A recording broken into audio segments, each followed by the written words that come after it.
નમસ્કાર, સ્વાગત છે. જેમની પાસે સોલર પેનલ છે એ લોકો તો પોતાના પાવર પ્લાન્ટના માલિક કહેવાય.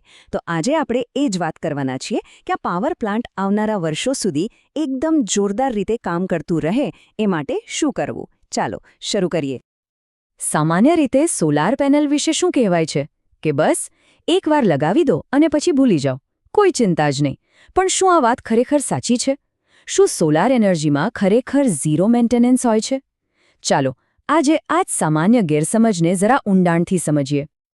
જુઓ, વાત એમ છે કે સોલાર સિસ્ટમ્સ ખૂબ જ ભરોસાપાત્ર હોય છે, એમાં કોઈ શંકા નથી. પણ ઓછી જાળવણી અને બિલકુલ જાળવણી નહીં, આ બેમાં જમીન આસમાનનો ફરક છે. બસ થોડીક જ કાળજી લેવામાં આવે ને તો એ સિસ્ટમ બેસ્ટ પરફોર્મન્સ આપે છે અને એની લાઈફ પણ વધી જાય છે.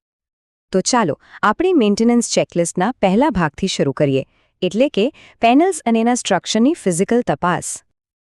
આમાં મુખ્યત્વે 3 સ્ટેપ્સ છે. પહેલું, પેનલની સપાટીને બરાબર સાફ કરવી. બીજું, એમાં કોઈ દેખીતી ખામી તો નથી ને એ ચેક કરવું.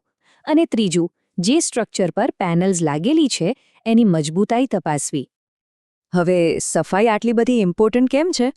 કારણ કે પેનલ પર જામેલી ધૂળનું એક પાતળું લેયર પણ સૂર્યપ્રકાશને રોકી શકે છે અને એનાથી પેનલની કાર્યક્ષમતા 5થી 10% સુધી ઘટી શકે છે.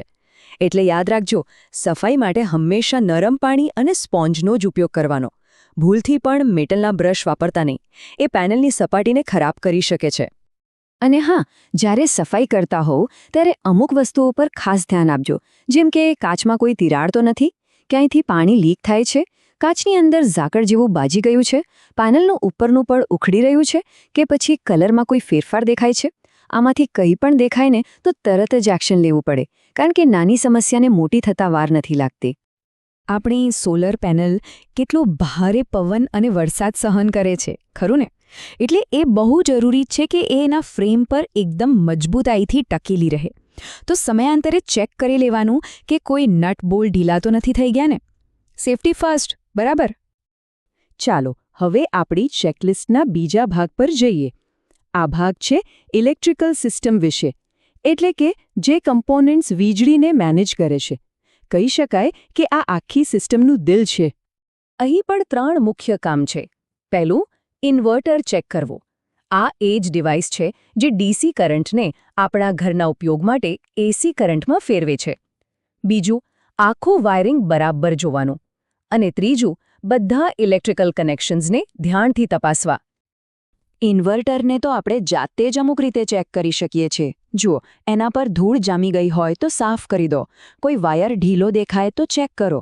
અને હા, જ્યારે તડકો હોય અને સિસ્ટમ ચાલતી હોય ત્યારે એની એલઈડી લાઇટ્સ બરાબર ચાલુ છે કે નહીં એ જોઈ લો.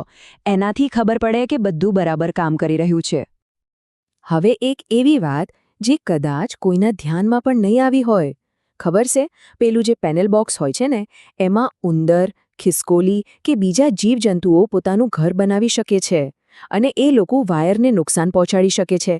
એટલે થોડા સમયે એ બોક્સ ખોલીને ચેક કરવું બહુ જ જરૂરી છે. અને છેલ્લે, ઇલેક્ટ્રિકલ સેફટી માટે દરેક કનેક્શન અને જોઈન્ટ પર નજર નાખો. જો ક્યાંય પણ કાટ લાગવાના કે પછી ઓવરહીટિંગને કારણે બળી જવાના નિશાન દેખાય તો સમજી લેજો કે આ કોઈ મોટી સમસ્યાનો સંકેત હોઈ શકે છે. આને બિલકુલ નજરઅંદાજ ના કરતા. તો સવાલ એ છે કે આ બધી માથાકૂટ શા માટે કરવી? ચાલો હવે એ સમજીએ કે આ નાનકડી તપાસ કરવાથી કેટલા મોટા ફાયદા થાય છે. આમ મેન્ટેનન્સ કરવાના મુખ્યત્વે 3 કારણો છે. પહેલું, એનાથી મેક્સિમમ એનર્જી જનરેટ થાય છે, એની ગેરંટી રહે છે. બીજું, આખી સિસ્ટમ ઇલેક્ટ્રિકલી અને સ્ટ્રક્ચરલી સેફ રહે છે. અને ત્રીજું, જે સૌથી અગત્યનું છે, સિસ્ટમની લાઈફ વધી જાય છે. ટૂંકમાં આખી વાતનો સાર એટલો છે કે મેન્ટેનન્સને કોઈ બોજ ના ગણવો જોઈએ. એ તો સોલાર સિસ્ટમની માલિકીનો એક પોઝિટિવ હિસ્સો છે. નિયમિત દેખભાળ એ જ લાંબા ગાળાના ફાયદાની ચાવી છે. અને છેલ્લે એક સવાલ છે વિચારવા જેવો છે. શું વર્ષમાં માત્ર 30 મિનિટની આટલી સહેલી દેખભાળ આવનારા 25 વર્ષ સુધી મળનારી ક્લીન એનર્જીના બદલામાં યોગ્ય નથી? વિચારજો.